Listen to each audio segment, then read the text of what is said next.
Desitjaria la pluja i un munt de llamps i trons sota un bon aixopluc, de nit, davant una antiga llar de foc.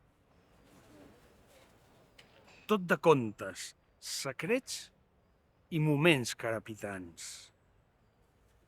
Potser emballaries una dansa envoltada de reflexos rojos i l'estada acolliria moments de màgia suprema per acabar rebolcats, abrigats amb olors de llenya cremada.